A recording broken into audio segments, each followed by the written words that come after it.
Hey, welcome back. It's Jason Walter here. Existing home sales in the US have decreased for 4 out of the last 5 months, and new home sales have decreased for 3 months in a row. If you recall from my video about a month ago, pending home sales in the US for May rebounded strongly, reaching their highest reading for the month of May since 2005. But pending home sales have reversed once again, and this is thanks to a new report from the National Association of Realtors, or NAR, and they just announced this today. So they announced that the pending home sales, which of course is a measure of signed contracts between a home buyer and a home seller, decreased 1.9% from May to June of this year.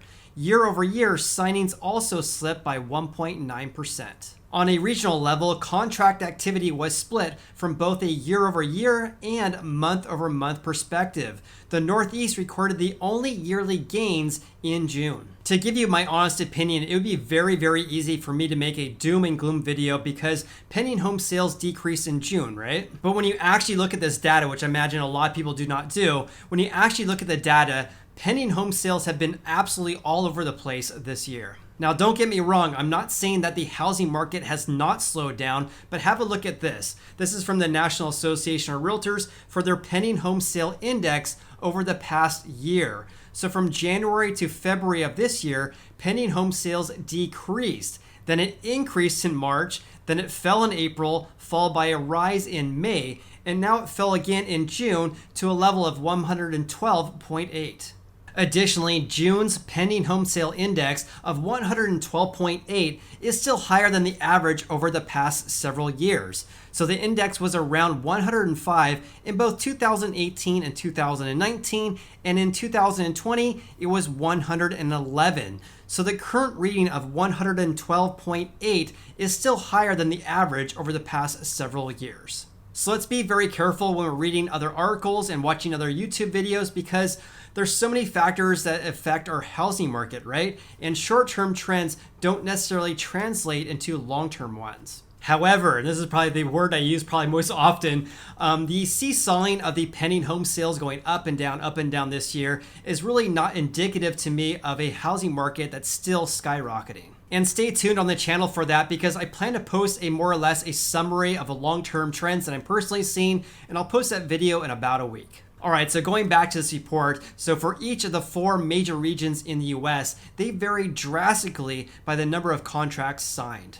For example, the Northeast pending home sale index increased 0.5% in June and rose 8.7% from a year ago. In the Midwest, the index grew by 0.6% last month and was down 2.4% from June 2020. Pending home sale transactions in the South fell 3% in June, down 4.7% from June 2020. The index in the West decreased 3.8% in June and were down 2.6% from a year prior. NAR's chief economist Lawrence Yun stated the following: "The moderate slowdown in sales, which is pending home sales, is largely due to the huge spike in home prices. The Midwest region offers the most affordable cost for a home, and hence that region has seen better sales activity compared to other areas in recent months." Yoon also predicts that mortgage interest rates may increase later this year, which could cool off this housing market further. According to Yoon, mortgage interest rates are likely to increase to 3.3% by the end of the year and will average 3.6% in 2022. With a slight uptick in mortgage rates, he expects home sales to dip. He also added that with demand easing and housing starts improving, home sale prices are expected to increase at a slower pace of 4.4% in 2022 compared with 14.1% in 2021. Meanwhile, mortgage interest rates have been falling. The average 30-year fixed-rate mortgage is 2.86%, and it's been in that range for about a week and a half. The last time rates were this low was back in mid-February. Obviously, these very low interest rates is one of the main reasons why home prices have reached all-time record highs for 4 months in a row. And speaking of sky-high home prices, the much-anticipated S&P Case-Shiller Home Price Index for May was released a couple of days ago, and they reported that home prices skyrocketed 16.6% year over year, which was an all-time record high. This is after their index surged almost 15% in April. At that time, that was the largest gain in their almost 35-year history. In addition, their month-over-month index for May shot up by 2.14%, making it the fastest April to May increase ever. Craig Lazara, who's a managing director at the S&P Dow Jones Indices, stated the following. A month ago, I described April's performance as truly extraordinary. In this month, I find myself running out of superlatives.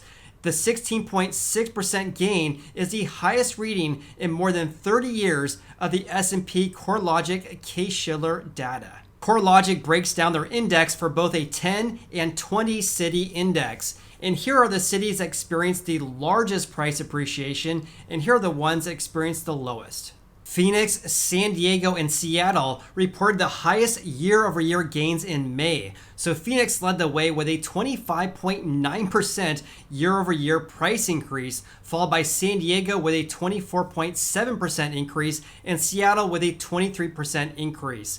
In contrast, Chicago and Minneapolis continue to lag behind. The home price index went up 11% and 12.8% respectively. Chicago has been ranking the lowest in price appreciation in the past 3 months. Compared with the prior peak of 2006, the 10-city composite is now 22% higher, while the 20-city composite is 27% higher. But when the two indices are adjusted for inflation, because of course 2006 was 15 years ago, when adjusted for inflation, the 10-city index is still 5% below its 2006 peak, while the 20-city index is 1% below the previous peak. They went on to say that national home prices were 38% higher than the previous peak. Las Vegas and Chicago are still catching up with the previous peaks, and conversely, Denver's prices have leapt 94% above its 2006 peak, followed by Dallas at 84%. But national home prices are only 7% above their peak when adjusted for inflation. If you got any value out of this video whatsoever, then please hit the like button. I greatly appreciate that. And also consider subscribing as well. I post frequent housing market updates so you can make a more informed decision about whether to buy or sell a house. You also can follow me on Instagram. I'm Sacramento Realtor. Hope you have an awesome day and look forward to seeing you on the next video.